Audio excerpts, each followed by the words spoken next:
Okey, nampak? Nampak tak? Okey, bismillahirrahmanirrahim. Alhamdulillah, sekali lagi walhamdulillah wassalatu wassalamu ala Rasulillah wa ala alihi wa sahbihi ajma'in.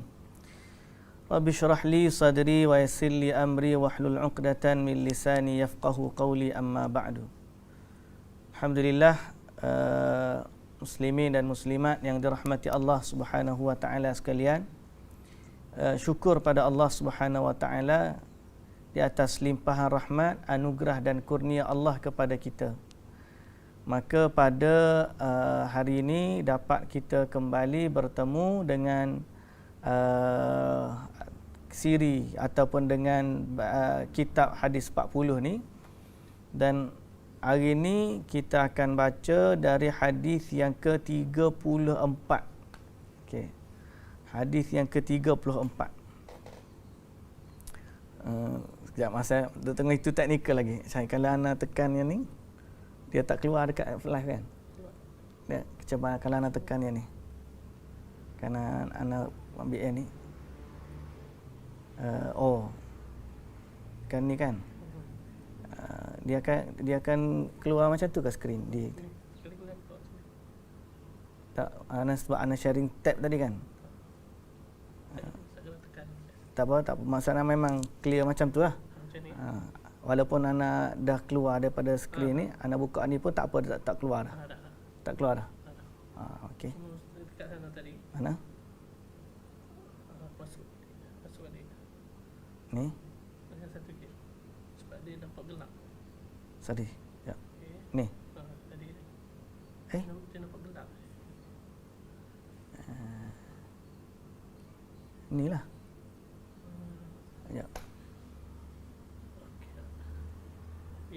Ignore. To everyone, you don't share interaction, just share tab. Okey. Kejap, nampak gelap. Kenapa nampak gelap? Abang Mi nampak clear ke? Cerah ke gelap? Clear. Abang Mi nampak putih? Warna putih ke? Clear je, putih je. Ya. Tapi tadi lagi putih, Ustaz. Tak, tu lah. Ustaz, gelapkan dia punya lighting kot ke? Tak ada. Ignore, ya. Okey, cantik. Okey. Ya, yang ni dah okey dah. Dah. Sekejap. Macam sama tapi okey lah Ustaz, boleh nampak tak? Nampak okey. Ana baru tekan tadi. Okey. Dah. Okey. Dah kembali dah. Kembali cerah. So ana tekan untuk ni sinilah. Ana akan main sinilah kalau dia naik. Tak maaf lah kita ni. Setiap kali nak kelas, setiap kali tu lah nak ngaji yang. Okey. Alhamdulillah. Hari ni kita baca hadis yang ke-34. Hadis yang ke-34. Tanpa melengahkan masa, saya baca. Okay. Boleh dengar semua? Boleh, Ustaz. Alhamdulillah. Gambar pun dah clear? Clear, alhamdulillah. Okey, nota pun dah clear?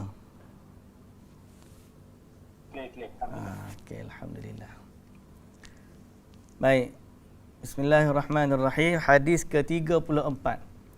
An Abi Sa'id Al-Khudri radhiyallahu anhu qala sami'tu Rasulullah sallallahu alaihi wasallam yaqulu man ra'a minkum munkaran falyughayyirhu biyadihi fa in lam yastati' fa bilisanihi fa in lam yastati' fa biqalbihi wa dhalika ad'aful iman.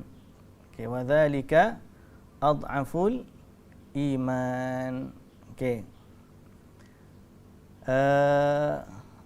Dia sini boleh tulis saya. Sini. Yang ni kita highlight kan. Kan? Kalau nak conteng-conteng dia. Mana? Ni. Fill. Ni bukan ni highlight. Ni. Apa beza yang ni dengan ni? Cuba kita tahu. Tak boleh. Bukan conteng. Ni. Mana.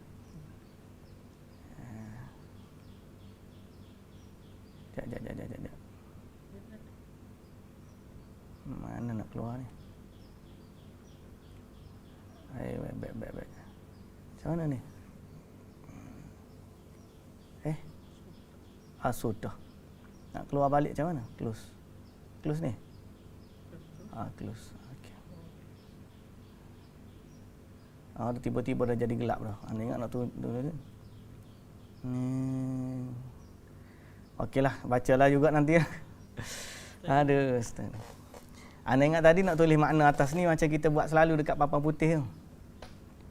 Baik.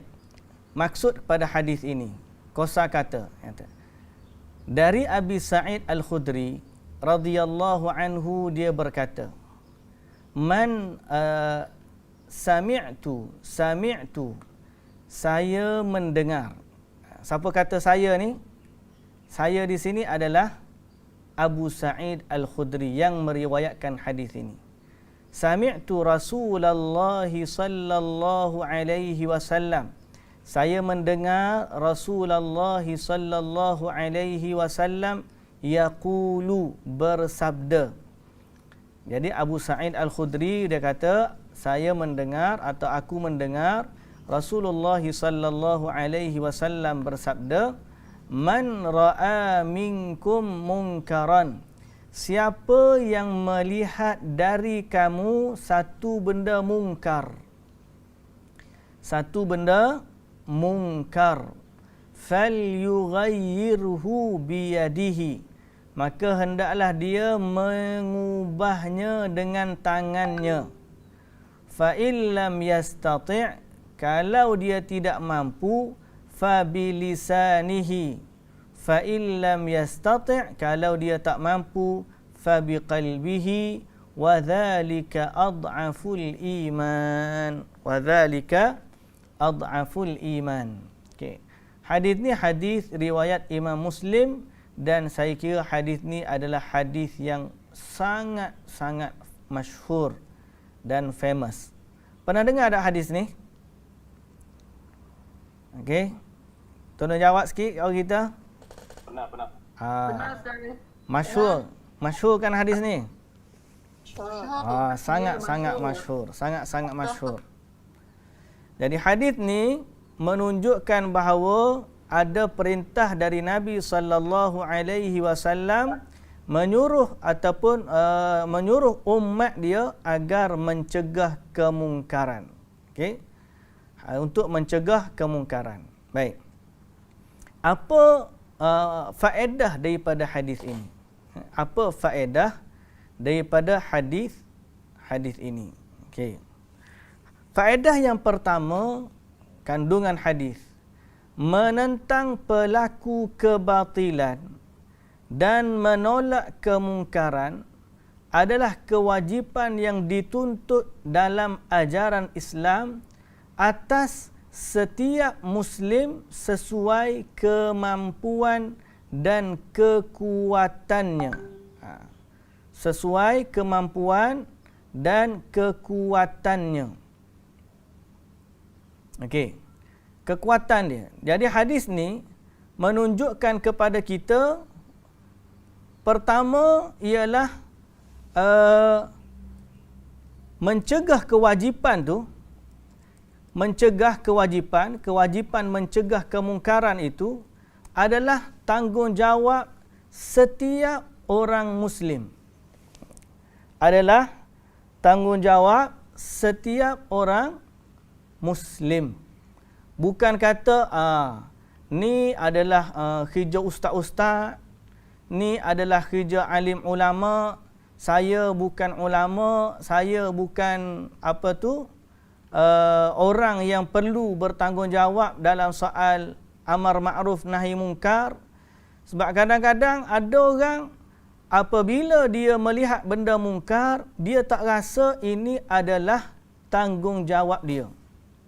Okey, dia tak rasa ini adalah tanggungjawab dia. Sedangkan Nabi SAW, kalau kita tengok apa yang dikatakan oleh Nabi SAW, man ra'a minkum, siapa yang lihat dari kamu. Okey. Bila kita tengok daripada kandungan terjemahan hadis, Nabi kata siapa yang melihat. Siapa ni umum merujuk kepada semua orang Islam. Siapa saja. Ni. Jadi bukan kata mencegah benda mungkar atau menyuruh benda ma'ruf, bukan sekadar tanggungjawab individu tertentu dalam agama. Dia adalah tanggungjawab setiap orang Islam. Okey? Dan ini adalah taklufah atau bebanan tanggungjawab yang akan dipertanggungjawabkan oleh Allah Subhanahu Wa Taala. Jadi pertama kita bahaskan siapa, man, siapa. Siapa umum. Siapa saja atas nama dia ni orang Islam, maka dia wajib mencegah kemungkaran. Okey? Mungkaran, benda mungkar. Okey. Kemungkaran, siapa yang melihat kemungkaran? Tadi kita dah sebut siapa, tentang siapa. Poin nombor 1 kita, mana nak conteng tak jumpa ni. Edit teks dan image. Ni edit. Mana nak korang conteng-conteng. Kalau waktu tahu butang dia boleh conteng. Ni kalau kita highlight pun dia hilang. Sekejap. Ni highlight dah. Tadi kata siapa? Okey. Ni highlight. Jadi siapa? Siapa menunjukkan poin nombor 1 ialah semua orang Islam tanggungjawab. Yang kedua, mungkaran. Poin nombor 2. Poin nombor 2 daripada matan ini. Mungkaran, kemungkaran. Kemungkaran, pertama dalam hadis ni Nabi SAW tak sebut al-munkar. Nabi sebut mungkaran. Mungkaran ni maknanya umum. Nabi guna sirah nakirah. Apa maksud nakirah? Nakirah ni dia tak ada alif lam. Bila tak ada alif lam, dia merujukkan kepada semua benda. Semua perkara mungkar, tak kiralah kecil ke besar ke, cuma perlu diperhatikan satu benda, iaitu mungkaran itu perlu diketahui sebagai mungkar. Ingkar benda mungkar wajib. Berbeza dengan ingkar benda khilaf. Okey. Boleh jadi pada setengah orang itu mungkar, pada setengah lain tidak. Ataupun pada benda, pada satu keadaan dia mungkar, tapi dalam keadaan lain dia tidak mungkar. Kita tengok orang makan daging babi, sedangkan masa tu dia darurat. Masa tu dia bukan lagi jadi benda mungkar. Okey? Jadi ada benda mungkar, bila orang tengok orang main daun teruk. Orang main tu. Yang kita ingkar adalah sifat judi. Tapi dia main macam main kad ke main gapo, dia tidak judi saja, dia main saja-saja. Kita ingkar benda tu, kita kena pastikan apa yang kita nak ingkari. Jangan mengingkari benda yang kita tak pasti kemungkarannya. Nanti dia kata, kenapa kamu ingkar? Ikut aku tak suka. Benda tu tak boleh. Kita bukan ingkar kerana hawa nafsu. Tapi ingkar mesti dengan ilmu. Dan ingkar kemungkaran ni juga. Mungkar ni kita kena tahu tahap mungkar dia. Tahap mungkar dia tu macam mana? Mungkar dia kecil. Kalau kita ingkar membawa kemungkaran yang lebih besar, maka tidak boleh juga. Seperti contoh, kita tengok tengah naik bas. Tengok driver isap rokok. Mungkar. Rupa-rupanya driver tu, kalau dia isap rokok, dia ngatuk bawa bas. Contoh. Dan tak ada second driver. Dia isap rokok tu untuk dia cergahkan untuk bawa bas sampai destinasi. Kalau tidak, boleh membahayakan nyawa. Pada masa tu, kita kena tengok tahap mungkar. Mungkar dia isap rokok adalah kemungkaran dia individu. Tapi kalau dia tertidur bahasa bawa bas, dia adalah memberi kemudaratan kepada orang ramai. Jadi tahap mungkar mana yang kita nak ingkar?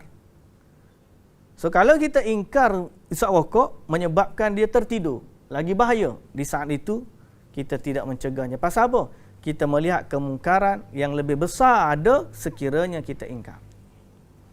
Jadi sebab tu man ra'a minkum munkaran, siapa yang melihat kemungkaran, maknanya dia mesti menilai kemungkaran tersebut sebetul-betul sebagai mungkar yang perlu diingkari. Okey. Falyughayyirhu biyadihi, maka hendaklah dia ubah dengan tangannya. Barulah sampai ke tak. Maknanya sekarang ini kita faham siapa kewajipan kepada semua orang Islam. Melihat kemungkaran maknanya dia mesti tahu, dia mesti ada ilmu tentang kemungkaran tersebut sebagai mungkar. Barulah pergi tahap yang ketiga, falyughayyirhu, maka hendaklah dia ubahnya. Jadi kita lepas tahu benda tu mungkar, barulah kita mengubah kemungkaran. Kalau kita tak tahu, ada setengah orang mengingkari benda mungkar, sedangkan benda yang dia ingkar tu bukan mungkar pun. Boleh jadi yang dia ingkar tu benda baik, malah sunnah boleh jadi. Kan? Yang ni masalah. Kadang-kadang orang yang mengajak kepada kebaikan dianggap orang ni mungkar. Macam mana?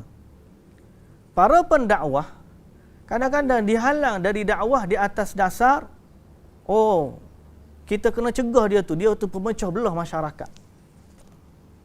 Mereka mengingkari benda mungkar padahal yang dia ingkar tu adalah benda baik. Yang tu pentingnya ahli ilmu. Sebab tu kita kena belajar. Pentingnya ilmu supaya kita tidak mengingkari kemakrufan dengan kacamata kemungkaran. Okay? Sebab ramai orang menolak kebenaran di atas tanggapan mereka sebagai kemungkaran. Kalau kita tengok orang-orang yang lawan Nabi sekalipun, pada sudut pandangan dia, apa yang dia buat ialah mengingkari kemungkaran. Sebab pada pemikiran dia, Nabi Muhammad adalah sallallahu alaihi wasallam membawa benda yang tak baik. Nampak tak? Di sini pentingnya ilmu tentang mengenali kemakrufan dengan kemungkaran. Sebab tu dalam satu doa yang maksur daripada golongan salafus salih, Nabi ataupun mereka berdoa, doa ni doa yang masyhur di kalangan salaf, bukan daripada hadis, tapi oleh kerana dia bab doa umumlah. Allahumma arinal haqqa haqqan warzuqna ittiba'ah wa arinal batila batilan warzuqna ijtinabah. Ya Allah, tunjukkanlah kami kebenaran sebagai kebenaran. Tunjukkanlah kami kebenaran sebagai kebenaran dan rezekikanlah warzuqna ittiba'ah. Rezekikanlah kepada kami ikutan terhadap kebenaran tersebut. Mana jadikanlah kami orang yang mengikut kebenaran setelah nampak kebenaran. Wa arinal haqqa haqqan, dan tunjukkanlah kami wa arinal batila batilan, tunjukkanlah kepada kami kebatilan sebagai kebatilan. Warzuqna ijtinabah, dan rezekikanlah kami menjauhkan diri atau menjauhi perkara mungkar tersebut. Sebab penting kita ni menilai kebenaran sebagai kebenaran, kebatilan sebagai kebatilan. Kita tak nak switch. Apa maksud switch? Kebenaran dilihat sebagai kemungkaran, kemungkaran dilihat sebagai kebenaran. Yang tu bahaya. Yang ni bahaya. Kita doalah kepada Allah agar Allah pandu mata kita, pandu hati kita untuk menilai benda baik sebagai baik, benda buruk sebagai buruk. Ramai manusia berselisih pendapat hari ini disebabkan filter kacamata. Orang ni tengok, dia kata benda ni baik. Mari saya kata benda ni tak baik. Orang ni kata benda baik. Orang ni kata, balah hak tu je. Tak? Jadi siapa yang menentukan mungkar tu sebagai mungkar, ma'ruf sebagai ma'ruf? Itu dia, nombor satu. Ke mana kayu ukur, penanda aras ataupun guideline yang menentukan benda ni mungkar sebagai mungkar, benda ni benar, ma'ruf sebagai ma'ruf? Jawapan dia tidak lain dan tidak bukan, dia tidak boleh dikembalikan kepada hawa nafsu, tapi dia mesti dikembalikan kepada hujjah dan nas-nas dalam agama. Nas-nas dalam agama. Pagi tadi kita bincang tentang masalah an-niyahah 'alal mayyit, ratapan ke atas orang yang mati. Isu bab ratapan terhadap orang yang dah meninggal. Ratapan ni dia ada dua jenis. An-niyahah dengan an-nadbu. Niyahah ni adalah ucapan-ucapan celaan, ucapan buruk. Mau celakalah aku, matilah aku, binasalah aku, habislah aku. Dalam orang mati, dia mengucapkan ucapan-ucapan yang mencelakakan, mencela dirinya. Maka dia adalah bentuk ratapan, niyahah. Yang kedua, an-nadbu. Dia juga bentuk pujian terhadap si mati. Ratapan berbentuk pujian, ratap juga. Habislah, tak adalah orang, dialah yang selama ni buat baik ke aku, dia tak adalah orang buat baik, dialah yang bagi makanan, dialah begini. Dalam tangisan dia, ratapan. Tak ada orang atau dunia lebih baik pada dia, gini. Puji-pujian yang melampau dalam tangisan kesedihan. Maka Islam melarang dua-dua bentuk. Tak boleh memuji berlebih-lebihan dalam ratapan, tidak boleh mencela berlebih-lebihan dalam ratapan. Yang dibenarkan dalam Islam adalah tangisan air mata kerana kesedihan. Termasuk dalam ratapan juga, adalah tangisan yang melampau walaupun tak keluar suara ucapan. Meraung, teriak, oh. Termasuk juga koyak baju, termasuk tampar pipi, termasuk tarik rambut. Termasuk juga pakai baju warna hitam. Pakai baju khusus menunjukkan kesedihan. Termasuk juga apa? Yang kita sebut last sekali, buat makan di rumah si mati. Ada orang kata boleh baik, ada orang kata tak baik. Isu dia siapa yang kena tentukan baik tak baik. Akhirnya bila kita merujuk kepada atharus sahabah, Jabir bin Abdullah radhiyallahu anhu dalam riwayat Ibnu Majah dan sanadnya sahih, dia kata apa? Dia kata kunna na'uddul ijtima' inda ahli al-mayyit. Kami dulu mengira, kami dulu makna zaman Nabi lah, mengira berkumpul di rumah si mati dan menghidangkan makanan, makan makanan di rumah si mati, kami kira dia termasuk ratapan dalam. Yang Nabi suruh buat bukan pergi makan rumah orang si mati, dan Nabi suruh buat makanan pergi hantar kepada keluarga si mati kerana mereka sedang sedih, kita nak hilangkan kesedihan dalam hati dia. Jadi bab masalah ni kita duduk mengingkari, ada kata ni ustaz ni tak nak bagi orang baik. Dia pada kacamata dia nampak benda baik, kita kacamata kita nampak benda buruk, ya mungkar. Jadi bertembung, tak habis semua. Kenapa tak habis? Sebab kita dah berselisih pendapat pada asas menentukan mana benda mungkar, mana benda ma'ruf. Habis itu macam mana? Kena pergi step sebelumnya. Itulah dalam menentukan ma'ruf atau mungkar, kita mesti meletakkan nas agama, panduan agama sebagai kayu ukur. Jadi kalau menurujuk kepada asar daripada Jabir bin Abdullah, maka jelas menunjukkan zaman Nabi tak ada. Bila zaman Nabi tak ada, siapa yang mengadakannya dikira benda yang mungkar, benda yang dilarang oleh Nabi SAW. Jadi justru mengingkari boleh. Cuma tengok keadaan cara pula. Sebab apa? Sebab kewajipan tu pertama atas setiap Muslim. Yang kedua, dia mesti kenal kemungkaran sebagai kemungkaran dan pastikan kemungkaran itu betul-betul benda mungkar.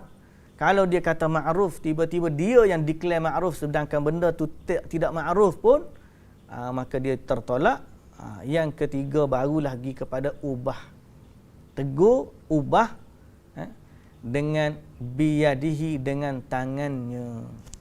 Dengan tangannya makna dengan kekuasaannya. Dengan kekuasaannya. Jika tidak mampu, maka ubahlah dengan lisannya. Kalau tak mampu dengan tangan, tak mampu dengan kuasa, barulah pergi kepada lisannya. Tak mampu dengan lisannya, barulah pergi kepada hatinya. Kalau tak mampu dengan hati, barulah pergi kepada tak ada dah lah, bawah tu sekali. 3 tu. Dan itu adalah selemah-lemah iman.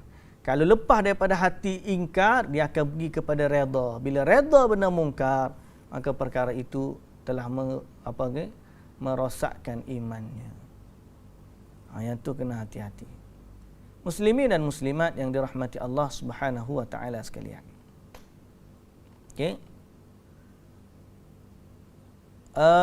Kalau sampai tidak mengingkari daripada kebenaran, tidak mengingkari tidak mengumkari kemungkaran ataupun diam daripada kebenaran. Ada orang sebut sebagai syaitan bisu. Tengok. Siapa yang diam daripada kebenaran, maka dia adalah syaitan bisu. Dan siapa yang bercakap dengan benda batil, benda batil, maka dia adalah syaitan yang bercakap. Baik. Jawapan dia ada pernah soalan ditulis.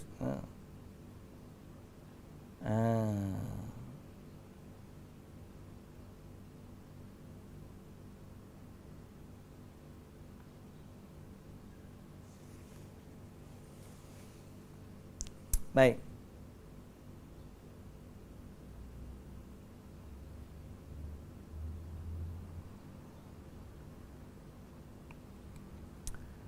Kalau orang kata syaitan bisu tu hadis, bukan ni ada satu artikel dalam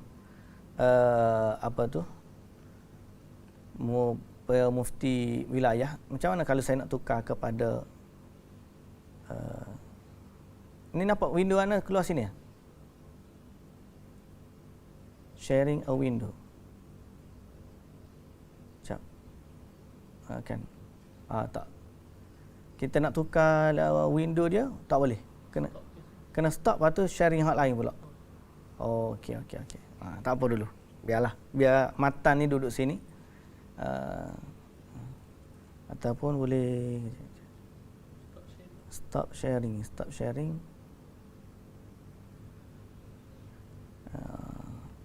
Okey, kalau stop sharing nanti hilang setting dia. Biarlah dulu. Okey, boleh ikut ke? Boleh. Boleh, insyaAllah. Okey, setakat ni fahamlah ke? Ada soalan nak tanya?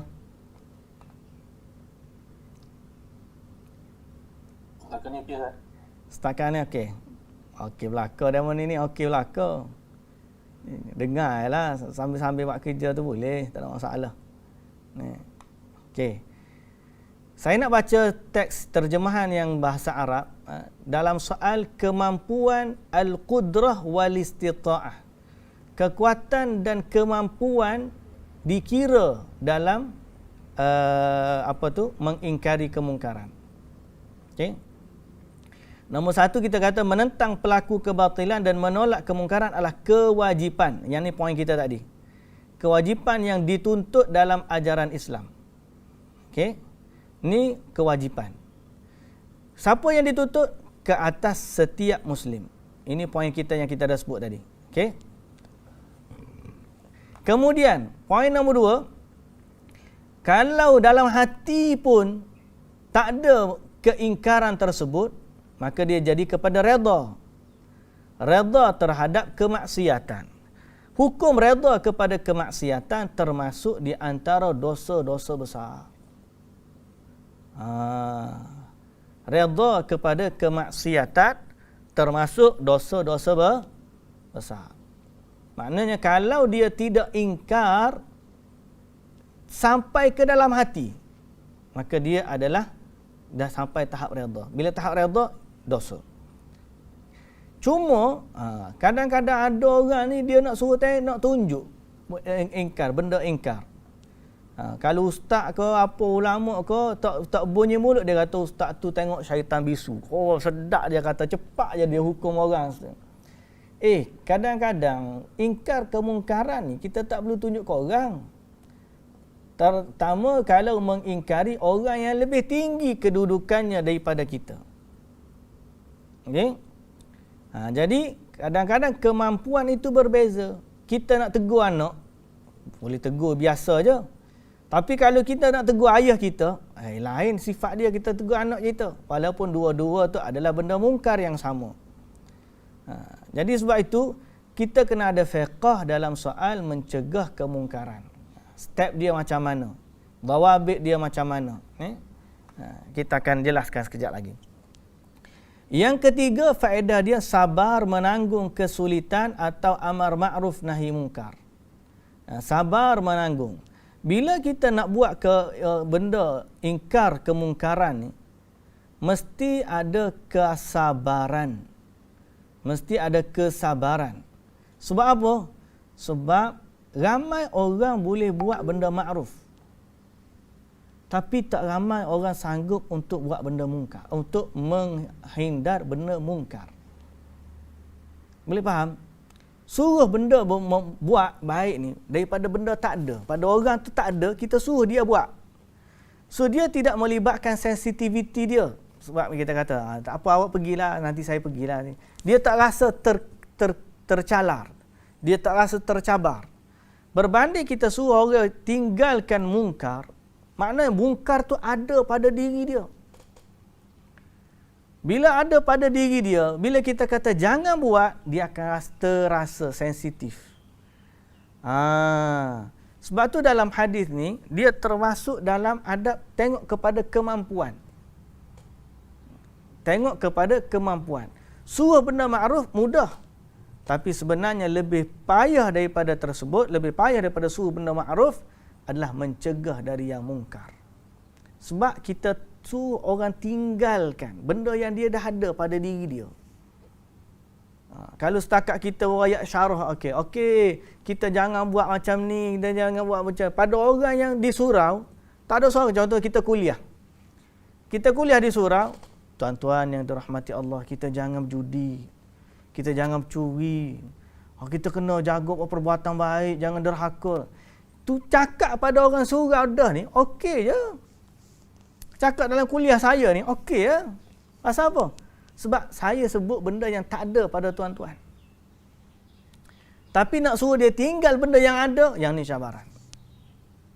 Kita nak ajak orang Islam, kita cakap pada orang Islam, jangan melakukan benda syirik.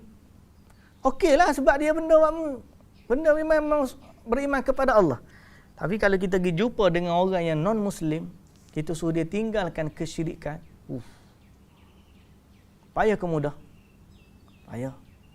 Kita pergi kepada orang tarik judi yang memang syok berjudi, kita suruh dia tinggal judi. Payah ke mudah? Payah.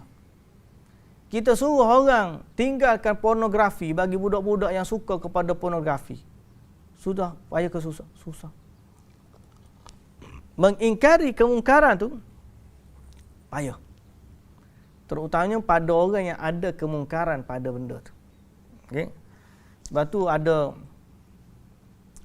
baru ni orang yang masuk, orang ceritalah dia ada satu MLM, jenis MLM jugalah yang terlibat dengan kristianisasi, gerakan kristianisasi ni kan, yang disebut atomi tu. Adalah beberapa pandangan dalam masalah tu. Tapi kalau jawapan paling mudahlah setakat ni saya dapat, dia kata jual beli tu memang tak ada masalah lah. Jual beli tu harus.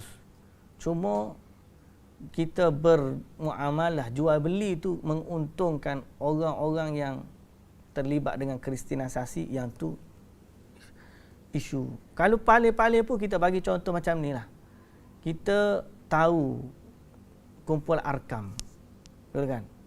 Kumpulan Arkam yang ajaran sesat. Dia buat satu bisnes. Kita nak beli dengan dia tak apa. Tak ada masalah. Cuma kita nak tak support dia. Sehingga ada keuntungan dia yang menjana kepada gerakan Al-Arqam. Yang tu kita pun terpaksa. Cumanya bila dah start masuk, kata orang yang ajak dia masuk, dia kata apa? Saya rupanya tahu, nak ajak keluar lagi payah daripada nak ajak masuk. Nak ajak masuk tu payah dah. Bila dah masuk nak suruh keluar, lagi payah dia kata. Sebab apa? Sebab kadang-kadang bila kita ada benda tu ada pada kita, kita nak tinggalkan dia susah. Jadi sebab tu dalam bab kemungkaran ni, cabaran dia dalam nak mencegah kemungkaran. Ada banyak. Nabi SAW dalam bab akhlak tak pernah menghadapi tentangan. Sehingga Nabi SAW suruh mereka, masyarakat Makkah meninggalkan kesyirikan, meninggalkan penyembahan berhala. Maka masa tu Nabi diperangi. Okay? Sebab tu dalam bab ni kena sabar menanggung kesulitan dan amar ma'ruf nahi mungkar. Yang keempat, hadis ni juga menunjukkan kepada amal merupakan buah dari iman. Maka menyingkirkan kemungkaran juga buahnya keimanan. Apa maksud buah? Buah dari iman. Buah ni maknanya hasil. Amalan ni adalah hasil daripada keimanan. Tingginya iman menyebabkan kita akan banyak beramal. Begitulah juga mengingkari kemungkaran adalah hasil atau buah daripada tingginya keimanan. Makin tinggi keimanan seseorang, makinlah dia mengingkari kemungkaran. Okay? Dia termasuk dari amalan kita. Yang kelima, mengingkari dengan hati diwajibkan kepada setiap Muslim. Sedangkan pengingkaran dengan tangan dan lisan berdasarkan kemampuannya. Okay, paling minima orang Islam mesti ingkar dengan hati. Ini paling minima. Jangan sampai kita tengok kemungkaran kita pun redha. Alhamdulillah, baik, bagus. Okey, itu tak boleh. Muslimin dan muslimat yang dirahmati Allah Subhanahu wa taala sekalian. Ada satu artikel bahasa Arab dalam soal mencegah kemungkaran, ada disebut berdasarkan kemampuan. Sedangkan pengingkaran dengan tangan dan lisan berdasarkan kemampuan. Apa yang dimaksudkan kemampuan ni? Kita nak tengok kemampuan ni macam mana. Kemampuan ni macam mana? Dalam bab mengingkari mungkar, kena ada kemampuan. Sebab apa? Sebab Islam, Allah Ta'ala dah kata, la yukallifullahu nafsan illa wus'ah. Allah tidak memberatkan seseorang kecuali dalam kemampuan dia. Ini kaedah dalam agama. Kemampuan dikira dalam beragama. Tak mampu berdiri, duduk. Tak mampu duduk, baring. Tak mampu puasa, buka. Tak mampu, kemampuan ni dikira dalam agama. Maka salah satu daripada perkara yang dikira ialah mencegah benda mungkar. Cegah benda mungkar dikira dalam agama. Malah Allah Subhanahu wa taala sebut dalam surah At-Taghabun ayat 16, Allah Taala kata fattaqullaha mastata'tum. Bertakwalah kepada Allah selama yang kamu mampu. Setahap yang kamu mampu. Bertakwalah kamu kepada Allah Subhanahu wa taala. Maka Islam secara nyata dan jelas mewajibkan seseorang sesuai dengan kemampuannya. Okey? Maka hadis yang bersama dengan kita pada hari ini, man ra'a minkum munkaran falyughayyirhu biyadihi, secara jelas, sarih menunjukkan mengingkari kemungkaran perlu dilihat kepada kemampuan. Jadi ada seminima, ada yang paling tinggi. Paling minima hati, paling tinggi dengan tangan atau kuasa. Okay. Berkata Al-Imam An-Nawawi rahimahullah. Berkata Al-Imam An-Nawawi rahimahullah. Wa amma sifatun nahyi wa maratibuhu faqad qala sallallahu alaihi wasallam fi hadzal hadits sahih.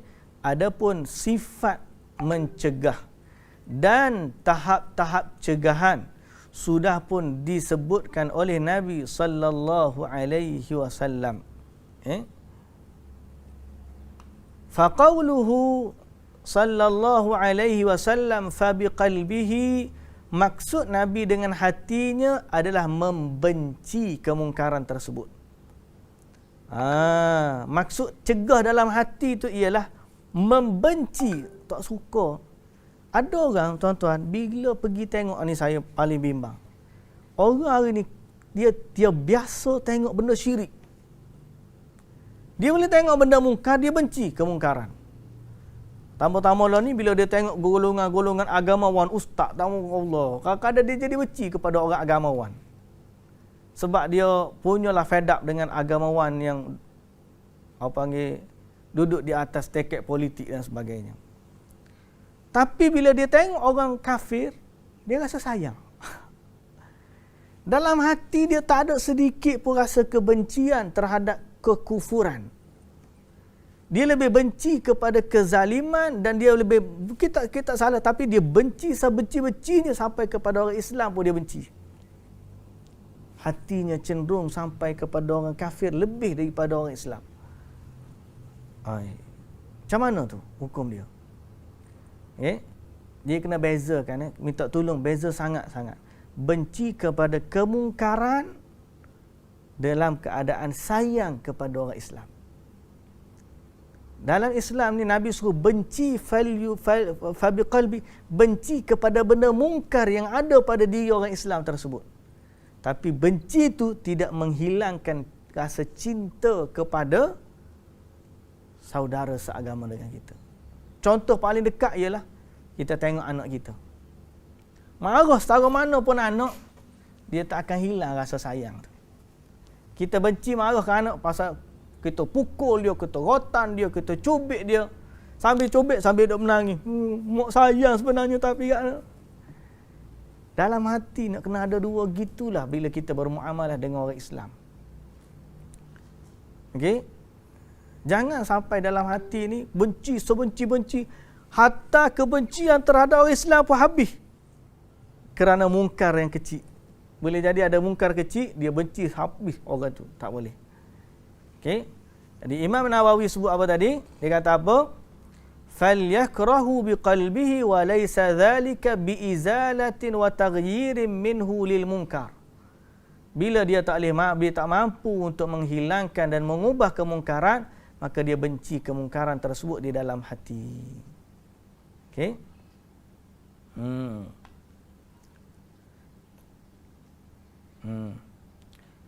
Maka berkata Abdul Qadir Audah, wa yushtaratu fil amri bil ma'ruf wan nahyi 'anil munkar an yakuna qadiran. Mesti dia bersifat mampu dalam menyuruh atau mencegah atau mengubah benda mungkar. Sekiranya dia lemah, dia tidak mampu, maka kewajipan mencegahnya hanya di dalam hati. Wa yadkhulu fi adamil qudrah, termasuk lemah apa dia? Al-ajzul hissi wal ajzul ma'nawi. Lemah kemampuan ni, ada kemampuan fizikal, ada kemampuan dari sudut makna. Kelemahan dari sudut fizikal ialah maknanya orang tu seperti buta, okey,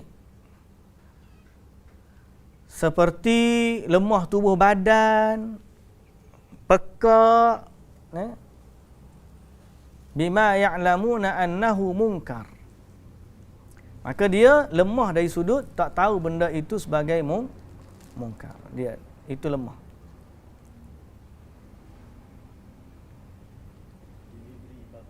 Oh, yang siap dah sikit lagi ni. Siap lagi. 10 minit lagi siap ah. Dah janji dengan orang kat My Town. Lepas hantar tu dah nak balik. Baik. Lemah pertama, ada iklan tadi sikit. Lemah pertama adalah lemah dari sudut kemampuan. Hissi ni maknanya fizikal. Kemampuan fizikal. Seperti orang buta, orang pekak, orang bisu. Maka dia termasuk daripada sudut lemah. Dia nak tegur macam mana, dia memang orang ni nak pergi jihad pun Islam bagi kelonggaran. Ada lemah fizikal. Okey.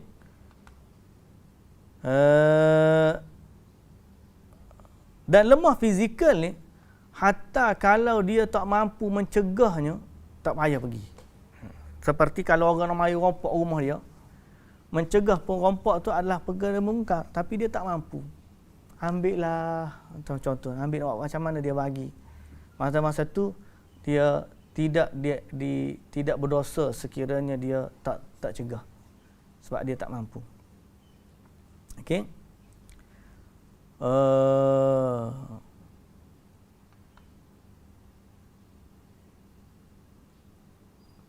Okey.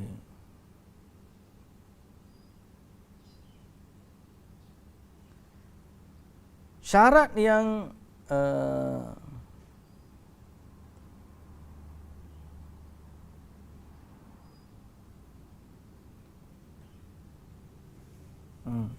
syarat yang kedua ialah ketidakmampuan lemah dari sudut maknawi.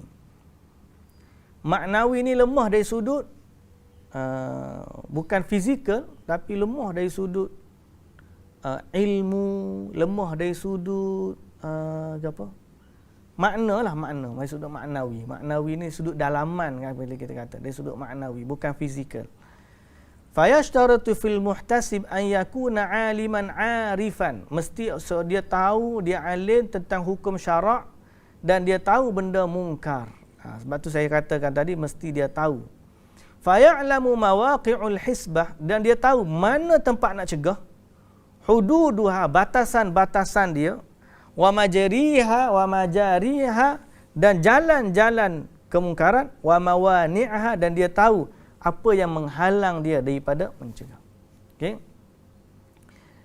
Fala budda an ya'rifa hududal ma'ruf wa hududal munkar. Mesti dia tahu mana benda ma'ruf, mana benda munkar.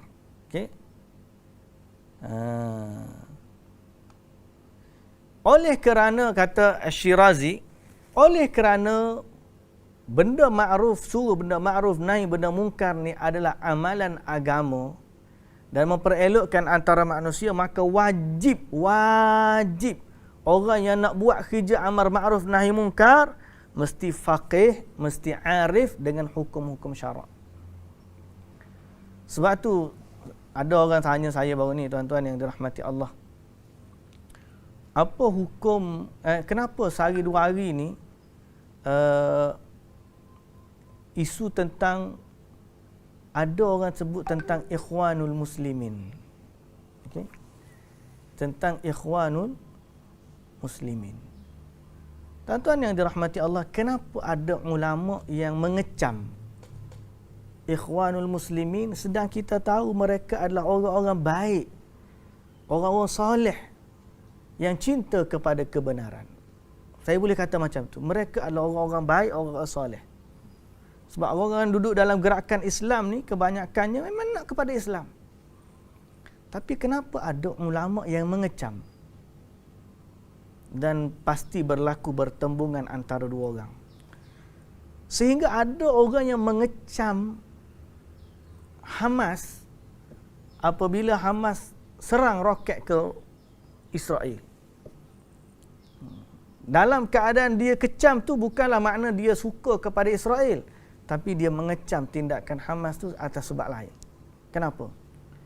Sebab ada ulama bila menimbang antara dua benda baik dan benda mungkar ni, dia melihat mencegah kemungkaran itu mesti betul-betul orang yang alim, orang faqih, orang tahu bagaimana implikasi daripada perbuatan mencegah kemungkaran.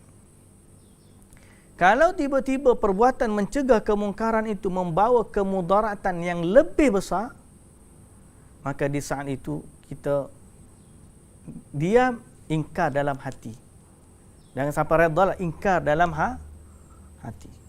Sebab contohlah bila kata-kata serangan Gaza Hamas kepada ke Israel. Kita seronok waktu bila kita tengok bom, pium, pum, pum, pum, pum, pergi bom.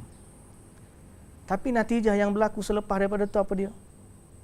Apakah berlaku gencatan senjata? Bolehlah 2 hari. Tapi berapa ramai ratusan orang daripada orang Palestin mati. Rumah-rumah hancur. Sedang impak yang berlaku terhadap Israel hanya sedikit. Makna itu adalah kemudaratan yang lebih besar. Sebab tu merujuk kepada cerita Ikhwanul Muslimin. Saya bukanlah kata nak membenci mereka sepenuhnya ataupun nak ajak tuan-tuan benci kepada mereka, tidak. Bukan itu maksud saya. Tapi saya mungkin justifikasi kenapa ada orang yang menasihati agar tidak terjerumus, tidak terlibat. Jawapannya adalah kerana apa yang berlaku Arab Spring ada kaitan dengan gerakan ini. Mereka nak mengubah kemungkaran yang ada pada kepimpinan. Nak ubah kepimpinan Husni Mubarak. Nak ubah kepimpinan Bashar Assad. Nak ubah kepimpinan di Libya, di Gaddafi. Nak ubah kepimpinan di Tunisia. Nak ubah kepimpinan di... Maka ada gerakan-gerakan. Terutamanya setelah daripada berlakunya kemenangan di Mesir. So semangat untuk mengubah tu tinggi masa tu. Akhir sekali oleh kerana semangat saja ada dan berlaku pula susunan politik yang tidak stabil antara orang-orang Islam, akhirnya yang berlaku sebaliknya bila jatuh pemimpin-pemimpin yang mereka nak jatuhkan, implikasi daripada perkara tersebut sampai ke hari ini 10 tahun, lebih daripada 10 tahun, isu Syria belum lagi selesai. Di Mesir belum lagi selesai. Di Libya belum lagi selesai. Di Iraq Saddam Hussein dah jatuh, kekacauan belum lagi selesai. Jadi sebab tu mereka hari ini bercita-cita kalaulah boleh undur balik ke zaman Saddam Hussein. Sebab apa tu? Sebab apa? Ingkar kemungkaran ni mesti dibimbing oleh ulama-ulama yang faqih. Terutamanya dalam bab-bab besar. Kalau kita nak ingkar anak kita di rumah, okeylah, cubit kita boleh, tak ada masalah. Tapi nak mengingkari sesuatu yang berlibatkan dasar sebuah negara, penglibatan orang Islam dan orang kafir dalam sebuah, perlu kepada tindakan yang dipimpin oleh ulama yang besar. Kalau dia kata, ustaz, ulama juga orang kata tu. Betul, tapi ada lagi ulama yang lebih besar tu daripada mereka. Kita tengok kepada hujah dan akhirnya kita minta kepada Allah Subhanahu Wa Taala agar Allah Subhanahu Wa Taala bimbing kita. Itu saja. Sedangkan mereka adalah orang-orang yang cinta kepada agama. Berapa ramai kam mim muridin lil khairi lam yusibu. Berapa ramai orang nak kepada kebaikan tapi sebenarnya mereka tidak menemui kebaikan tersebut. Niat bagus dah, tapi tidak terpimpin kepada kebaikan. Jadi sebab itu kita mesti kembali merujuk. Jangan lemah dari sudut maknawi, maknanya termasuk lemah maknawi adalah ilmu. Termasuk lemah maknawi adalah ilmu. Okey. Berkata Imam Nawawi rahimahullah dalam masalah ini, innama ya'muru wa yanha man kana 'aliman bima ya'muru bihi wa yanha anhu. وذلك يختلف باختلاف الشيء فإن كان من الواجبات الظاهرة والمحرمات المشهورة كالصلاة والصيام والزنا والخمر ونحوها فكل المسلمين علماء بها. Imam Nawawi kata menyuruh benda ma'ruf mencegah mungkar ni mesti berlaku daripada orang alim, orang yang tahu. Sekiranya perkara tersebut pada kewajipan yang zahir seperti solat.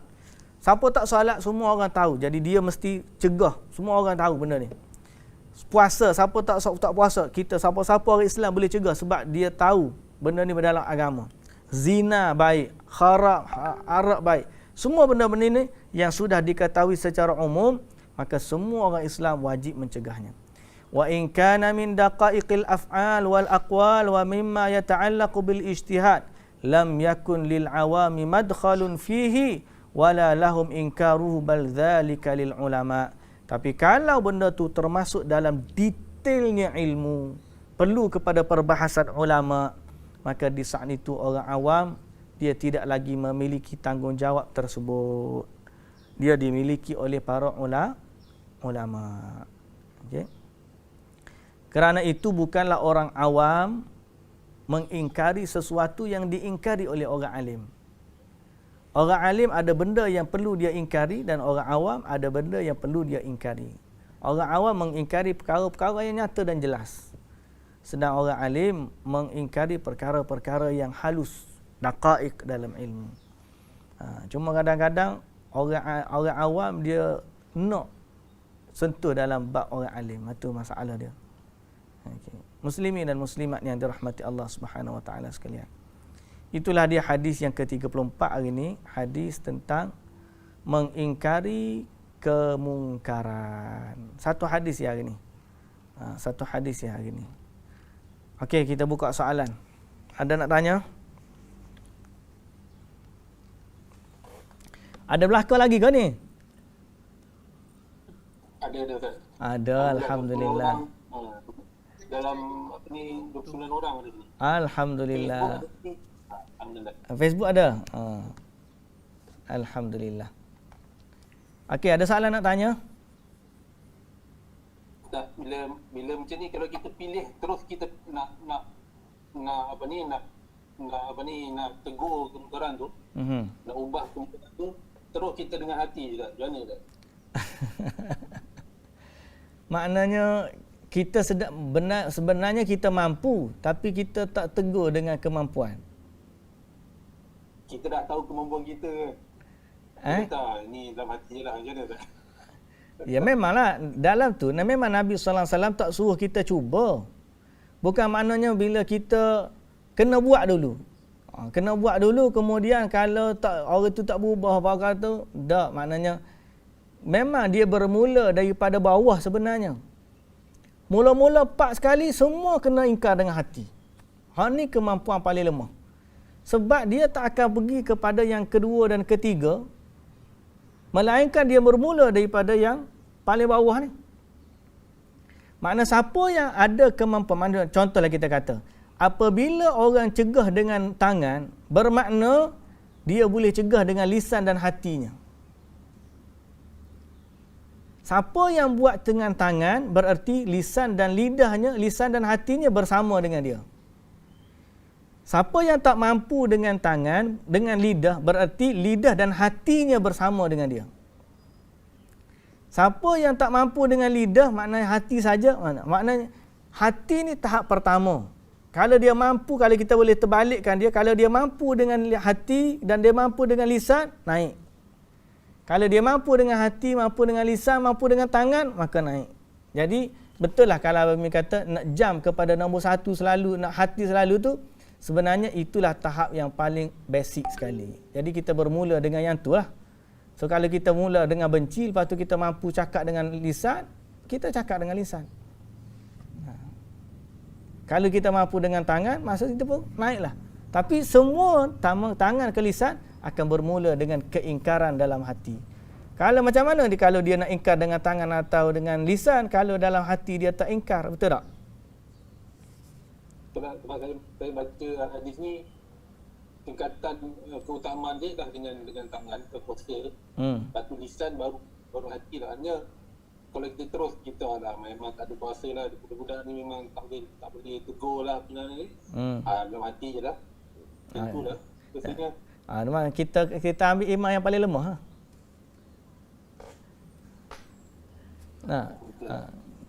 Betul. Ataupun sama tak Ustaz, kita doa dari jauh. Doa daripada jauh, termasuk daripada lisan lah tu. Lisan termasuk dengan doa, cuma tidak berlaku ingkar mungkar lah dalam bab tu. Ingkar masih lagi ingkar dalam hati, tapi kita mendoakan dia kepada kebaikan. Kita tak panggil cegah dia lagi lah. Cegah satu hala je. Sebab tu nak tegur orang dengan benda mungkar ni, macam saya kata tadi lah, payah juga, bukan mudah. Cakap satu hala mudah, kuliah satu hala mudah.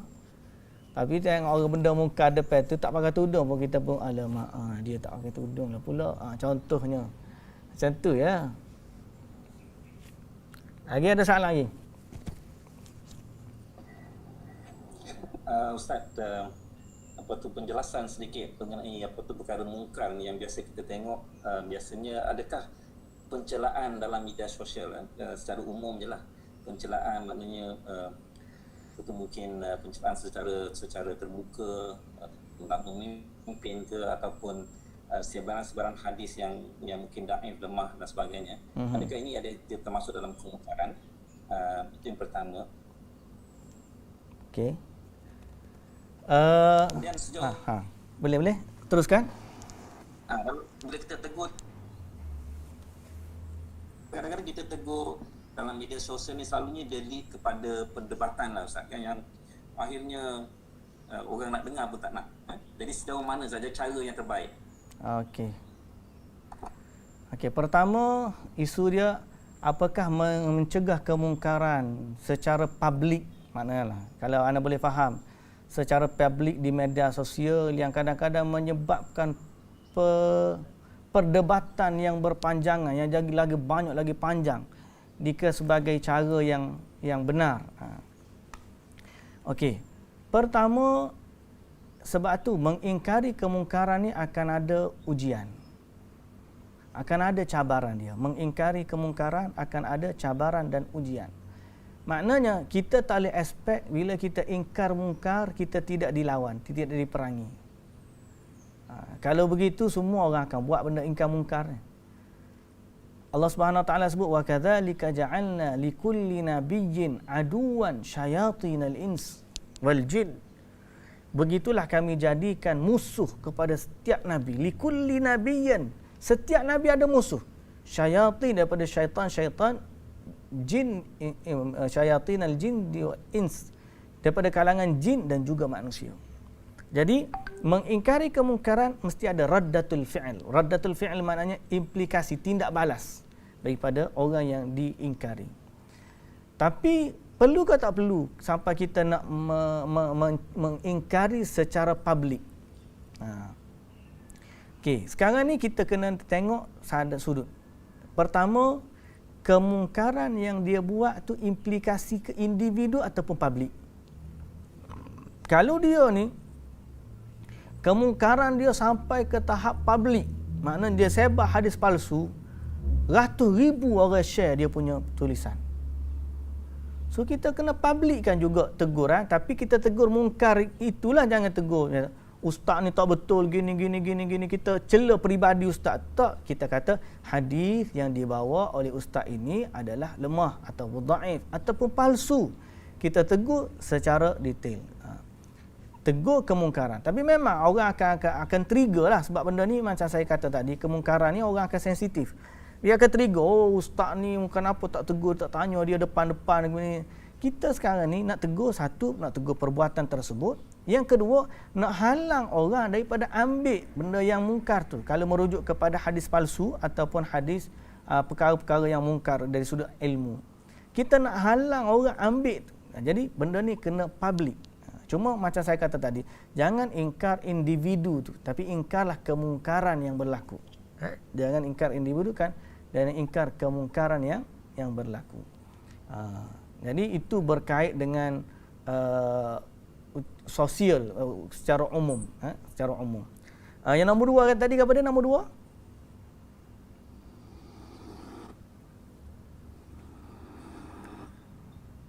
Ada dua soalan tadi. Ada dua soalan. Nombor dua tadi kepada?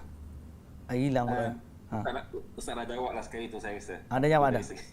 Okey. Cara teguran yang terbaik. Cara teguran terbaik. Cara teguran terbaik macam-macam cara lah. Macam-macam cara. Kita boleh share, panggil video-video ustaz-ustaz yang menjelaskan. Dan kalau boleh lah, kita, kalau Ana suka, Ana lebih banyak menjawab, menerangkan. Kita bukan berdebat. Kita menerangkan dan jangan terlibat dengan provokasi. Orang kadang-kadang dia akan banyak provok kita begini. Kita diam saja. Diam saja. Orang akan cela balik dan sebagainya, macam-macam. Sampai kadang-kadang baru ni kan ada forum berkaitan isu Universiti Madinah. Kami di Madinah ni banyak ada tomahan yang dapat tu. Tapi kita mengambil jalan para asatidzah kita, para guru kita. Kalau kita tengok orang-orang ilmuwan yang kita tengok orang-orang berakhlak, dia tak banyak berdebat. Dia tak suka berdebat. Dia akan menerangkan lebih kepada berdebat. Sebab berdebat ni orang nak tengok menang, siapa kalah. Kita tak ambil masa. Kalau kita bagi satu poin, kamu bacalah. Lepas seminggu kamu datang balik. Kamu belajar dulu. Okey? Ada orang hari ni dia nak tegah, hari ni dia nak suruh orang jawab, hari ni orang nak suruh orang berubah. Yang tu menyebabkan perdebatan. Kita tak boleh nak ubah orang. Kita boleh menerangkan innallah innaka la tahdi man ahbabta walakinnallaha yahdi man yasha. Ingkar kemungkaran ke, suruh benda makruf ke, jangan anggap kita ubah tu maknanya kemampuan mengubah tu ada pada kita. Kemampuan kita untuk menerangkan saja. Sama ada dia nak berubah ataupun tidak, itu urusan Allah Subhanahu wa taala. Mana kita mampu mencegah dengan lisan, kita pun tegur. Dia nak berubah ke tak nak berubah, yang tu bukan urusan kita dah. Kita mampu menghalang, maknanya kalau dia bina bangunan benda syirik, kita robohkan kesyirikan tu. Kita halang dia daripada lulus lesen judi. Kita halang dia daripada minum arak. Tapi dia balik rumah nak minum arak, itu wallahu ta'ala alam. Kita tak boleh nak mengubah benda yang soal hidayah. Kita boleh ubah dalam benda yang berkait kekuatan, kemampuan kita sahaja. Jadi sebab tu anda tengok, bila kita ada perasaan kita buat kerja kita, iaitu menegur sahaja, yang nak ubah tu hidayah dari Allah, so kita akan rasa lebih, kita akan kata lebih tenang dalam mencegah. Sebab kita jangan expect hari ni aku aku dah tegur, dia mesti berubah. Bila dia kata dia mesti berubah, yang tu yang akan kita pressure, kita akan bergaduh, kita berdebat. Kadang-kadang kita tengok ulama bila tegur, semoga Allah memberikan hidayah kepadanya. Perkara yang dia buat itu sebenarnya tidak benar. Begitu ya. Boleh? Ustaz, Ya. ada soalan dalam chat daripada jemaah. Tolong baca, anak tak tengok. Bagaimana jika usaha kita mengingkari kemungkaran tidak menghasilkan apa-apa reaksi? Apa boleh kita buat selain dari tindakan ekstrim ni? Apa kita buat boleh selain tindakan ekstrim? Kenapa nak pergi ke ekstrim tu? Selain tindakan ekstrim, tak perlu ekstrim pun. Kenapa kita nak ekstrim? Kalau dia tak berubah, banyak orang, macam saya kata tadi, bila dia ingkar, dia nak orang tu berubah. Ini pandangan yang salah. Bukan dia nak orang tu berubah. Dia seolah-olah dia mewajibkan orang tu berubah bila dia ingkar. Padahal tidak begitu. Allah Subhanahu wa taala sebut kepada Nabi sallallahu alaihi wasallam, ya ayyuhar rasul balligh ma unzila ilaika min rabbik fa illam taf'al fama ballaghta risalata wallahu ya'simuka minan nas. Wahai rasul, sampaikanlah apa tu Allah perintahkan kepada kamu. Kerja Nabi sampaikan. Kalau orang tak beriman, bukan salah Nabi dah. Nabi kerja hanya menyampaikan saja. Sebab tu dalam bab contohnya, dalam bab mengingkari pemerintah, ramai orang bila pemerintah tak berubah, dia menyalahkan orang yang menasihati. Tengok, mu duduk dalam kerajaan apa yang kamu buat? Kamu tak buat gapo pun gini. Kalau sampai di Arab Saudi, sekarang ni berlaku macam-macam di Arab Saudi. Konsert ada, gapo semua ada. Sampai akhirnya mereka mengkritik ulama-ulama di Saudi. Bila kita tanya para masyayikh, dia kata, kewajipan ulama hanya menegur. Dan bila dia tak berubah, jangan kita kata ulama duduk diam, tak buat saja. Tak. Dia tak perlu pun bagi tahu kat kita, saya sebenarnya pada hari bulan sekian-sekian, dia buat report pula kepada rakyat bahawa dia tegur pemerintah. Tak ada. Kewajipan ulama menasihati. Kita semua yang tengok, kewajipan kita menasihati. Tak berubah sekali, kita tegur 2 kali. Tak berubah 3 kali, kita tegur 3. Setiap kali kita menegur, setiap kali itulah kita beramal dengan apa yang Allah Ta'ala fardukan. Soal dia tak terima, soal dia nak berubah, itu soal antara dia dengan Allah. Kadang-kadang ada orang yang dihadirkan, jiwa dia keras, kita nak usaha dia berubah ni, 10 kali kita tegur, 10 kali itulah dia tak berubah, berarti Allah Ta'ala nak memberi kebaikan yang banyak kepada kita.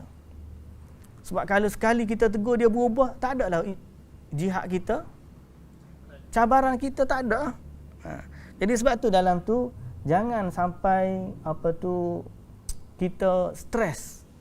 Kalau orang tu tak berubah, tak naklah tegur, aku dah tegur dah dia tak berubah. Pagi tadi kita baca satu hadis seorang lelaki dalam bab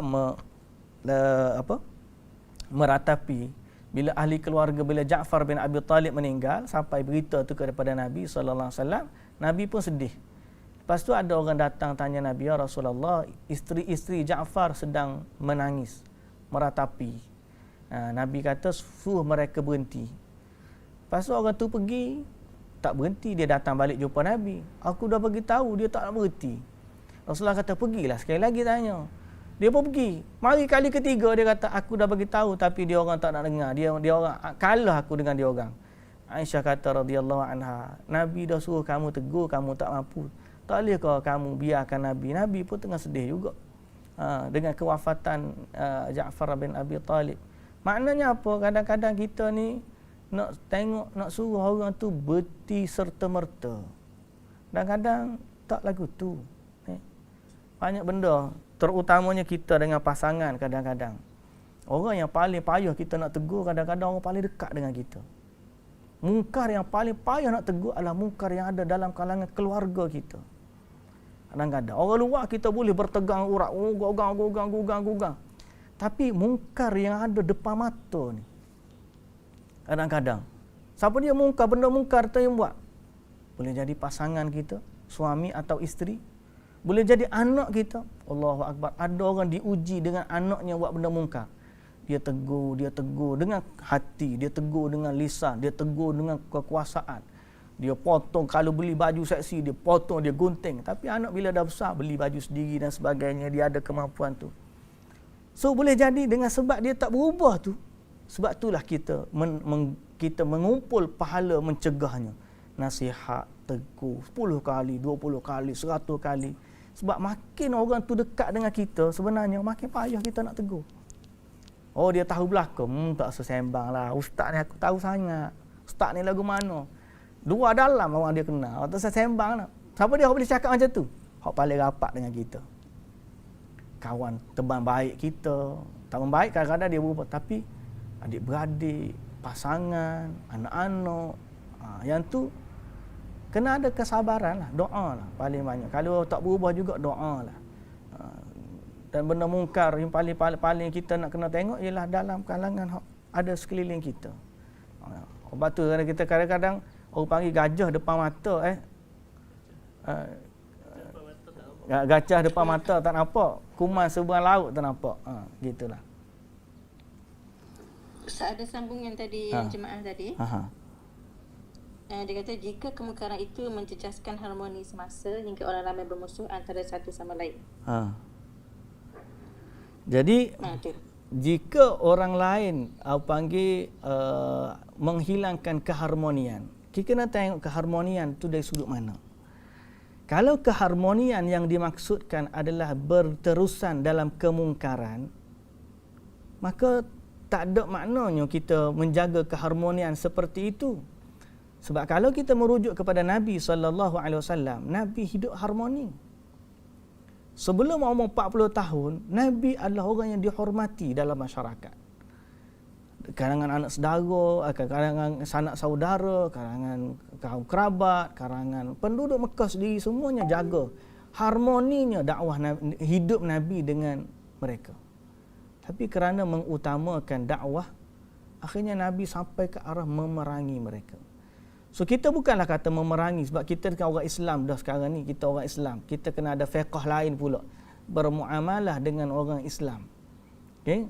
Nabi SAW bagi tahu kepada Nabi SAW sebut dalam hadis, Allah ni memberi dengan kelembutan apa yang dia tak beri dengan kekerasan. Betul? Gunakanlah kaedah yang paling hikmah, ud'u ila sabili rabbika bil hikmati wal mau'izatil hasanah.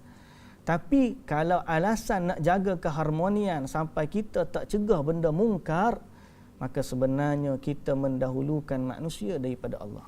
Itu bimbang tu. Dalam hadis, dalam ayat Quran, orang-orang Bani Israel dilaknat oleh Allah sebab apa? kanu la yatanahawna 'an munkarin fa'aluh, sebab mereka tidak mencegah mungkar yang berlaku di kalangan mereka. Sebab apa tu? Sebab nak jaga keharmonian. Jadi kita kena menjaga keharmonian, dalam masa yang sama tidak meninggalkan, cegah dia dengan benda mungkar. Pandai-pandai cara kita lah macam mana, hikmah kebijaksanaan. Tapi jangan sebab alasan kita nak jaga keharmonian. Sebab Nabi SAW terima tohmahan yang sama. Nabi dikatakan pemecah belah masyarakat. Kalau Nabi sebaik-baik akhlak orang boleh kata macam tu, apatah lagi orang lain. So alasan menjaga keharmonian semata-mata tidak cukup. Okey? Untuk meninggalkan amar ma'ruf nahi mungkar. Tapi bila kita dah buat kerja amar ma'ruf nahi mungkar, kita kena pilih jalan yang terbaik untuk mengekalkan keharmonian. Jadi kembali kepada kaedah dan cara kita melihat, merujuk kepada situasi dan keadaan. Allahu ta'ala alam. Ada lagi soalan? Banyak soalan hari ni.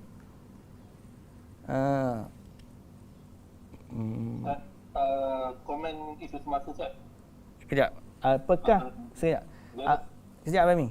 Apakah ekspresi kesedihan kematian dalam bentuk tulisan atau dalam bentuk video yang dipaparkan dalam sosial media dikira sebagai meratap?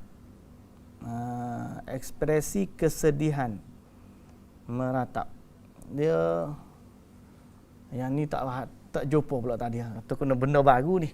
Maknanya dia buat video. Dia buat video kenang-kenangan gitu. Termasukkah ratapan sebab dia kira. Wallahu ta'ala alam. Yang ni saya tak boleh nak jawab, kena kaji dulu. Ya Bami. Ada permintaan untuk Ustaz komen sikit pasal apa ni, bendera putih tu ni Ustaz. Bendera putih. Dari segi agama lah, senanglah kita jawab kan. Asal kita agama je lah. Dari segi politik apa semua tak perlu lah kot. Dari segi syariah. Syariah lah. Dari segi agama, memang Islam ni orang yang Nabi SAW pernah sebut, bila Nabi tanya siapakah yang fakir, siapakah yang fakir, siapakah fakir ataupun miskin. Dan tengok dalam ayat zakat tu, dalam ada satu hadis Nabi SAW sebut, bukanlah orang fakir ataupun miskin tu yang tidak memiliki sesuatu, tetapi yang miskin adalah orang yang menahan diri dari meminta-minta dari manusia kan. Dan ada orang yang dibenarkan meminta-minta, ada orang yang dibenarkan meminta-minta, tiga golongan yang dibenarkan. Orang yang menanggung hutang sehingga dia melunaskan hutang dia, kemudian orang yang susah sehingga dia tak perlu pada apa tu, adalah. Cuma menjadikan, menggalakkan orang meminta-minta ataupun adalah beberapa perbahasan. Dalam masa yang sama, saya tidak mengingkarinya sepenuh. Bukan kata tak boleh, salah. Ada orang uslub dia berbeza. Dia tak mampu, malu dengan ucapan, dia malu dengan tu. So, kita mesti merujuk kepada individu tu. Dalam masa yang sama, orang yang tak perlu minta, jangan bermain-main dengan masalah ni. Kalau orang yang perlu tapi dia tak mampu untuk meminta dengan ucapan, lepas tu dia minta dengan isyarat, dia hantar bendera putih, hantar bendera putih, mungkin ada kewajaran lah, boleh lah, wallahu ta'ala alam. Saya pun dia pasal melibat dengan, ada bila asal mungkin cadangan tu mungkin asalnya baik, tapi bila di hijack oleh politik ni kan, dia jadi macam sensitif lah ke. Jadi sensitif lah ke. Pada saya, kalau dari orang dalam Quran sebut, lil fuqara'il ladzina uhsiru fi sabilillahi la yastati'una darban fil ardi yahsabuhumul jahilu aghniya'a minat ta'affuf ta'rifuhum bisimahum la yas'aluna an-nasa ilhafa. Yang ni kena share ayat Quran. Mana saya tak buka Quran kat mana? Nak tunjuk ayat Quran sikit. Saya stop sharing yang ni, saya tunjuk Quran, buka Quran dulu. Ni. Okey, kejap.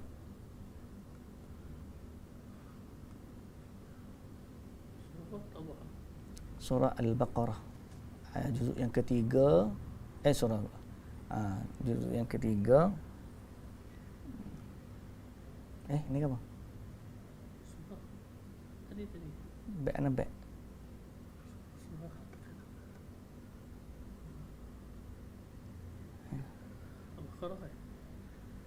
Ni tak nak juzuk ketiga ni surah. Okey. Tak boleh pergi juzuk yang ketiga terus. Ni sana juzuk ni boleh. Okey, juzuk yang ketiga. Muka surat ni laisa alaika hudahum. Okey, cun. Okey, stop sharing. Okey, ana stop sharing tu sekejap. Ana pergi kepada ni present window Quran. Okey, share. Okey, nampak tak? Nampak. Okey. Ni ayat tentang infak. Memang kita tahu orang infak sekarang ni, orang susah, orang perlu kepada bantuan. Betul. Allah Subhanahu wa taala kata, "Wa ma anfaqtum min nafaqatin aw nadhartum min nadhrin fa innallaha ya'lam." Apa sahaja yang kamu belanjakan atau dermakan atau apa sahaja yang kamu nazarkan, maka sesungguhnya Allah mengetahui. Dan ingatlah orang-orang yang zalim itu tiada siapa pun yang dapat menolongnya. Okey, satu tahun. In tubdus sadaqat, kalau kamu zahirkan sedekah itu secara terang-terang, maka yang demikian adalah baik kerana menjadi contoh yang baik. Wa in tukhfuha wa tu'tuha al-fuqara, kalau kamu sembunyikan sedekah-sedekah itu serta kamu berikan kepada orang fakir miskin, maka itu lebih baik bagi kamu. Ni tinggal lebih baik, minta maaf saya betulkan. Ini lebih baik. Sebab ayat ni ada dua perbandingan. Pertama, secara terang-terangan, yang kedua secara sembunyi-sembunyi. Wa yukaffiru ankum min sayyi'atikum, dan Allah menghapuskan dari kamu sebahagian dari kesalahan-kesalahan kamu. Dan ingatlah Allah Maha mengetahui secara mendalam apa yang kamu lakukan. Laisa 'alaika hudahum, Allah Taala kata, tidaklah engkau diwajibkan wahai Muhammad memberi petunjuk kepada orang kafir, kerana kewajipanmu hanya menyampaikan petunjuk. Akan tetapi Allah jualah yang memberi petunjuk dengan memberi taufik kepada sesiapa yang dikehendakinya menurut undang-undang peraturannya. Dan apa jua harta yang halal kamu belanjakan pada jalan Allah, maka faedah dan pahalanya adalah untuk diri kamu sendiri, dan kamu pula tidaklah mendermakan sesuatu melainkan kerana menuntut keredaan Allah. Dan apa jua yang kamu dermakan dari harta yang halal akan disempurnakan balasan pahalanya kepada kamu, dan balasan baik kamu itu pula tidak dikurangkan. Okey. Kemudian Allah Subhanahu Wa Taala sebut tentang orang fakir. Lil fuqara, pemberian sedekah itu adalah bagi orang fakir miskin. Alladzina uhsiru fi sabilillah, yang telah menentukan dirinya dengan menjalankan khidmat atau berjuang pada jalan Allah. La yastati'una darban, yang tidak berupaya mengembara di muka bumi untuk berniaga atau sebagainya. Yahsabuhumul jahilu aghniya, mereka itu disangka orang kaya oleh orang-orang yang tidak mengetahui halnya, kerana mereka menahan diri dari meminta-minta. Engkau kenal mereka dengan sifat-sifat dan keadaan masing-masing. Mereka tidak meminta kepada orang ramai dengan mendesak-desak. Dan ketahuilah apa jua yang kamu belanjakan dari harta yang halal, maka sesungguhnya Allah senantiasa mengetahuinya.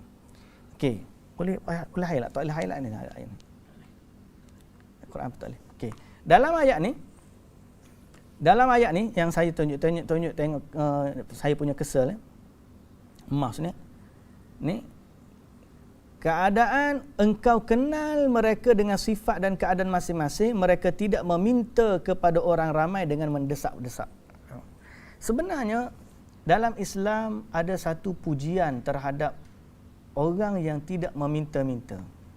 Okey, orang yang tidak meminta-minta, dan ada satu tuntutan terhadap orang yang nak menginfak, mencari orang miskin. Okey. Maknanya perintah dalam agama kita kena pergi cari. Bukan tunggu orang miskin datang cari minta dengan kita. Boleh faham tak? Dalam Islam Allah suruh Allah panggil ta'rifuhum bisimahum. Ni poinnya. Kamu kenal mereka dengan sifat-sifat mereka. Jadi menjadi satu tanggungjawab kepada kita orang yang menjaga maruah bagi orang yang orang miskin. Dia dah miskin, kita nak bantu dia jaga maruah. Betul. Dalam Islam kita menjaga maruah bagi orang fakir. Jaga maruah bagi orang miskin. Kalau sampai dia tak nak tunjuk muka dia dan sebagainya, kata kita infak, terpulang. Itu lebih baik sebenarnya. Kita pun tak nak zahirkan kefakiran dia. Dan dia pun sebenarnya tidak suka untuk dikenal sebagai orang fakir dan miskin. Jadi dalam Islam ada asas-asas tersebut untuk menjaga maruah. Cuma dalam keadaan bila dah terlalu ramai sehingga dia mungkin zahirnya nampak kereta ada, rumah ada, jadi orang tak nampak. Pun begitu pada anak, kita tak menolak kata salah, tapi janganlah kata sampai peringkat kita nak menyeru orang, semua orang angkatlah bendera putih dan sebagainya. Kalau boleh kita bagilah kita apa tu, ada pro and kontra lah. Bagi orang yang memang dia dah rasa dia tak mampu, dia dah orang tak cara dah ke dia, tak ada orang bantu sungguh dah dia dah habis cara, kemudian dia angkat bendera putih lah, simbol apa? Simbol putus asa ke? Habis bekalan. Sebenarnya mungkin ada orang ni dia salah faham. Kalau di medan perang atau lazimnya kita faham bendera putih ni maksud surrender. Cuma situasi kita ni tidak kita masukkan surrender. Kita masukkan kita butuh bantuan. Kita perlukan bantuan. Patut nak kata boleh. Kita tak, ana tidak mengingkari. Buat alhamdulillah ada sahabat ana MP di Parlimen Pasir Mas Ustaz Fadli Syari pun dia respon yang baik. Bila orang angkat bendera tu pergi. Bila angkat bendera dia pergi. Tapi kita juga kena tengok bahawa ada orang yang telah menggunakan isu ni sebagai politik. Jadi bila dia pergi angkat, ada satu kes tu, dia pergi rumah angkat bendera putih, dia kata sebenarnya kami ada je bekanlah makanan. Cuma ada orang suruh angkat bendera putih, nak suruh tunjuk bahawa rakyat sedang susah, kami pun angkat bendera. Jadi perkara ini sebenarnya mempermainkan orang. Seolah-olah dia nak ke arah tu. Justru kita imbalance. Kalau betul orang tu betul orang susah, jangan tunggu. Kalau bolehlah, kalau kita kena, jangan tunggu dia angkat bendera putih. Kalau dia angkat bendera putih, kita tak marah. Tapi kita marah kepada orang yang tunggu orang angkat bendera putih baru dia bantu. Boleh faham? Jangan tunggu dia angkat bendera putih. Kalau bolehlah. Kalau dia angkat juga bendera putih, orang susah ni kita tak boleh nak marah banyak-banyak sebab dia tengah susah. Kalau dia buat benda berat lagi, kita akan terkejut. Ni. Kalau orang zaman dulu dia lari tak pakai baju tu, bogai dan sebagainya, nanya kita. Jangan tunggu ada bendera putih, kita pergi bantu tu. Mana-mana ta'rifuhum bisimahum, kamu kenal mereka dengan cara tanda-tanda yang kamu tahu, bantulah mereka. Wallahu taala alam. Ada lagi soalan? Alhamdulillah. Terima kasih. Alhamdulillah. Okeylah. Habis dah. Ada lagi? Tak ada kau. Stop sharing Wallahu taala alam. Kita berhenti setakat tu. Hari ni lama pasal buka soal jawab lama. Wallahu taala alam. Subhanakallahumma wa bihamdika asyhadu an la ilaha illa anta astaghfiruka wa atubu ilaik. Assalamualaikum warahmatullahi wabarakatuh.